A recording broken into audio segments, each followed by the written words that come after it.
नमस्कार, मैं सरोज कुमारी, सह आचार्य राजनीति विज्ञान। आज हम बीए पार्ट फर्स्ट के पेपर फर्स्ट के अंतर्गत टॉपिक राजनीति विज्ञान का परंपरागत दृष्टिकोण, अर्थ एवं परिभाषा पढ़ेंगे। यानी आज हम राजनीति विज्ञान का परंपरागत दृष्टिकोण शुरू करने जा रहे हैं और आज इसकी परिभाषा, अर्थ एवं परिभाषा पढ़ेंगे।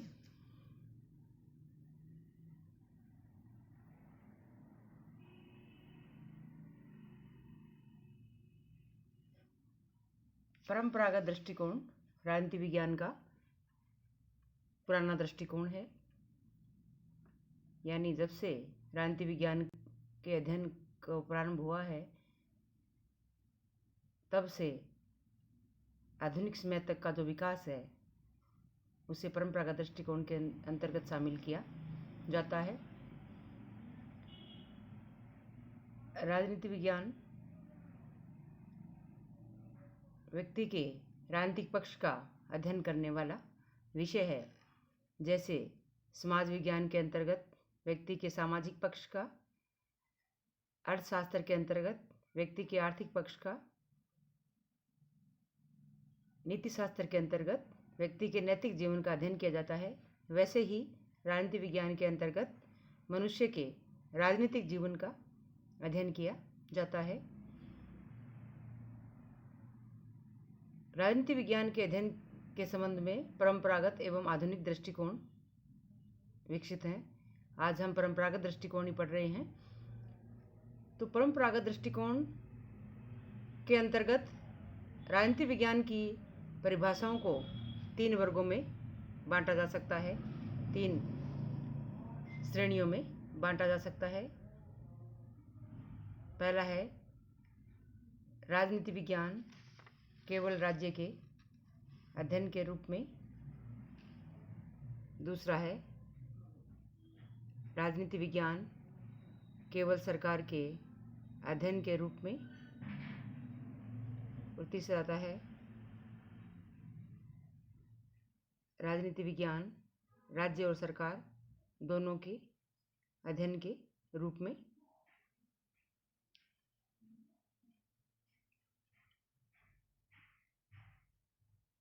यानी राजनीति विज्ञान के कुछ विचारक हैं जो ये मानते हैं कि राजनीति विज्ञान में केवल राज्य का अध्ययन होता है।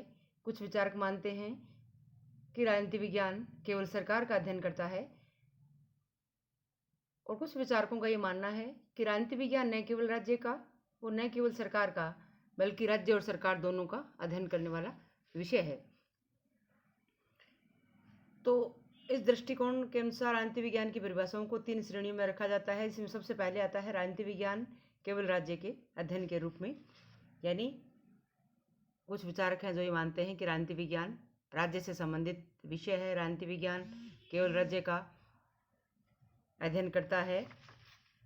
उनकी परिभाषाओं में आता है ब्लंट्सली, एक विचारक हुए हैं ब्लंट्सली, परिभाषित करते हुए लिखते हैं, राजनीति विज्ञान वह विज्ञान है जिसका संबंध राज्य से है और जो यह समझने का प्रयत्न करता है कि राज्य के आधारभूत तत्व क्या हैं, उसका आवश्यक स्वरूप क्या है तथा उसके किन विविध रूपों में अभिव्यक्ति होती है और उसका विकास कैसे हुआ है।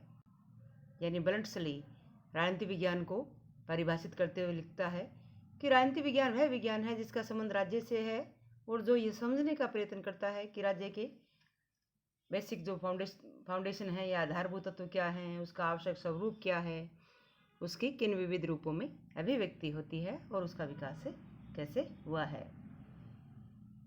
एक अन्य विचारक डॉक्टर गार्नर भी राजनीति विज्ञान को परिभाषित करते हुए लिखते हैं, राजनीति विज्ञान विषय के अध्ययन का प्रारंभ और अंत राज्य के साथ होता है। राजनीति विज्ञान विषय के अध्ययन का प्रारंभ और अंत राज्य के साथ होता है। यानी राजनीति विज्ञान का अध्ययन प्रारंभ भी राज्य से होता है और अंत भी राज्य के साथ ही होता है। राज्य के अध्ययन के साथ ही जो है राजनीति विज्ञान संपन्न होता है। तो राज्य के इर्द गिर्द घूमने वाला विषय जो है राजनीति विज्ञान है, ऐसा डॉक्टर गार्नर मानते हैं। अब दूसरी श्रेणी आती है राजनीति विज्ञान केवल सरकार का अध्ययन करने वाला विषय, या राजनीति विज्ञान केवल सरकार के अध्ययन के रूप में। यानी कुछ विचारक ऐसे हैं जो ये मानते हैं कि राज्य एक अमूर्त संस्था है और उसको मूर्त रूप देने का काम सरकार ही करती है, इसलिए राजनीति विज्ञान सरकार का अध्ययन करने वाला विषय है। इनमें पहला आता है सिले, और सिले परिभाषित करते हुए लिखते हैं, राजनीति विज्ञान उसी प्रकार सरकार के तत्वों का अनुसंधान करता है जैसे संपत्ति शास्त्र संपत्ति का, जीव शास्त्र जीवन का, बीज गणित अंकों का तथा ज्यामिति शास्त्र स्थान एवं लंबाई चौड़ाई का करता है। तो इसीलिए कहते हैं राजनीति विज्ञान उसी प्रकार सरकार के तत्वों का अनुसंधान करता है जैसे संपत्ति शास्त्र संपत्ति का, जीव शास्त्र जीवन का, बीज गणित अंकों का तथा ज्यामिति शास्त्र स्थान एवं लंबाई चौड़ाई का करता है। एक अन्य विचारक हुए हैं लिकोक। उनके अनुसार राजनीति विज्ञान सरकार से संबंधित विद्या है। राजनीति विज्ञान क्या है? सरकार से संबंधित विद्या है। यह है दूसरी श्रेणी की परिभाषाएं। अब आता है तीसरा जो वर्गीकरण है, राजनीति विज्ञान राज्य और सरकार का अध्ययन। राजनीति विज्ञान राज्य का और सरकार दोनों का अध्ययन करता है, ऐसे भी कुछ विचारक हैं जो ये मानते हैं। इनमें आता है पॉल जेनेट परिभाषित करते हुए लिखते हैं, राजनीति विज्ञान समाज विज्ञानों का वह अंग है जिसमें राज्य के आधार और सरकार के सिद्धांतों पर विचार किया जाता है। पॉल जेनेट क्या कहते हैं कि राजनीति विज्ञान समाज विज्ञानों का वह अंग है जिसमें राज्य के आधार और सरकार के सिद्धांतों पर विचार किया जाता है। इसी श्रेणी में एक अन्य विचारक हुए हैं गिलक्राइस्ट। लिखते हैं परिभाषित करते हुए कि राजनीति विज्ञान राज्य और सरकार की सामान्य समस्याओं का अध्ययन करता है। राजनीति विज्ञान क्या करता है? राज्य और सरकार की सामान्य समस्याओं का अध्ययन करने वाला विषय राजनीति विज्ञान है, गिलक्राइस्ट परिभाषित करते हैं। तो इस प्रकार से परंपरागत दृष्टिकोण, जो प्राचीन दृष्टिकोण माना जाता है राजनीति विज्ञान का, उसके अनुसार राजनीति विज्ञान, कुछ विचारक मानते हैं कि राजनीति विज्ञान केवल राज्य का अध्ययन करता है, कुछ का मानना है कि राजनीति विज्ञान केवल सरकार का अध्ययन करता है, और अन्य विद्वानों का मानना है कि राजनीति विज्ञान न केवल सरकार न केवल राज्य बल्कि राजनीति विज्ञान राज्य और सरकार दोनों को अध्ययन करने वाला विषय है। अगर हम देखें तो ये सभी जो उपयुक्त परिभाषाएं दी गई हैं, इनमें एक अधूरापन है कि इसमें मानवीय तत्व शामिल नहीं किया गया है, मानव का जिक्र कहीं भी नहीं है। तो मानवीय तत्व को शामिल करते हुए एक संतुलित परिभाषा हम राजनीति विज्ञान की दे सकते हैं, जो इस प्रकार से हो सकती है, राजनीति विज्ञान समाज विज्ञान का वह अंग है जिसके अंतर्गत मानवीय जीवन के राजनीतिक पक्ष का और जीवन के इस पक्ष से संबंधित राज्य, सरकार तथा अन्य संबंधित संगठनों का अध्ययन किया जाता है।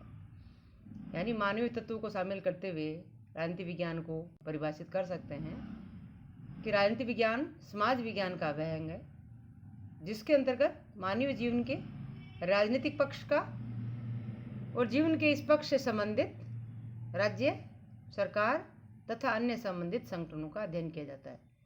यानी मानवीय जीवन तो है ही है, और मानवीय जीवन के राजनीतिक पक्ष का और जीवन से संबंधित राजनीतिक संगठनों का अध्ययन करने वाला विषय जो है राजनीति विज्ञान है। तो इस प्रकार से आज हमने राजनीति विज्ञान के परंपरागत दृष्टिकोण को प्रारंभ किया और इसकी परिभाषाएं तथा अर्थ को जाना। धन्यवाद।